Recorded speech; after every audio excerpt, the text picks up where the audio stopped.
GB News presenter Miriam Cates has been standing in for Ellie Costello on The Breakfast Show, and she certainly didn't hold back in a heated political debate. GB News presenter Miriam Cates certainly didn't hold back as she grilled Labour MP Lillian Greenwood over the record-breaking migrant crossing statistics this year. On Tuesday, April 15th, a record number of small boat migrants crossed the English Channel just days after the largest number this year made the illegal journey.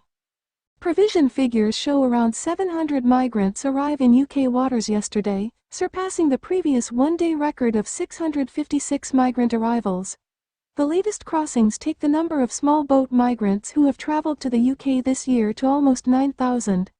These figures are around 40% higher than the 6,265 who crossed the Channel at this time last year. It makes grim reading for Prime Minister Sir Keir Starmer, who promised the government would smash the gangs this year. On Wednesday, April 16th, Eamon Holmes and his temporary co-host Miriam welcomed Tory MP Lillian Greenwood onto the show to explain the government's next steps to address the issue. She began, "What is not eminently sensible is Labour's approach to the small boats crisis because, having ditched the Rwanda plan, which, of course, wasn't perfect, having ditched that, there is now no plan at all, there is no deterrent, is there?" Lillian replied, "No, that's not the case. Obviously, the Rwanda plan wasted millions and millions of taxpayers' money." To which Miriam interjected, "They've wasted it because you repealed the act." The MP argued, "No, the Rwanda plan was introduced by the previous government and it delivered absolutely nothing but just cost taxpayers hundreds of millions of pounds. We've come in, we've taken swift action in setting up a border security command.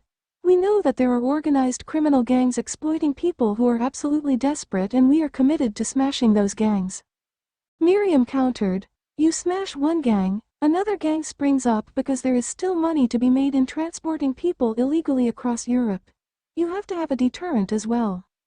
The Labour MP went on, "Well, we are working extremely hard to smash those criminal gangs, to make that if people are indulging in this illegal trade that operates on people's misery, that puts lives in danger and is totally unacceptable, that they face the full force of the law. That's what we're working to do. I'm not going to pretend that this is an easy fix. The last government left out asylum system utterly broken and it will take time to turn that around." Miriam added, "Lillian, I'm so sorry to cut in again but I would really like an answer to this question. Yes, you should smash the gangs, nobody will disagree with that, but while there is still an incentive to bring people here on small boats which is £3,000 to £6,000 per person you transport. Even if you arrest people, even if you break gangs, other gangs will spring up because there is money to be made unless you deter people by instantly detaining them or processing them offshore or something along those lines."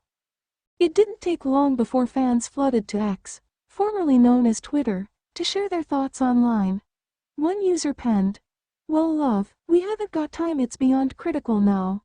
We can't afford it and we can't take in the world. Take away the incentive which is money and houses." Another echoed, "Fixing the system doesn't take time, Trump has shown what a strong government can do. The government should answer to no one but the people of the United Kingdom." A third echoed, "Labour wasted the millions spent on Rwanda. It was set up ready to go but they knocked it on the head without having a deterrent of their own ready to go."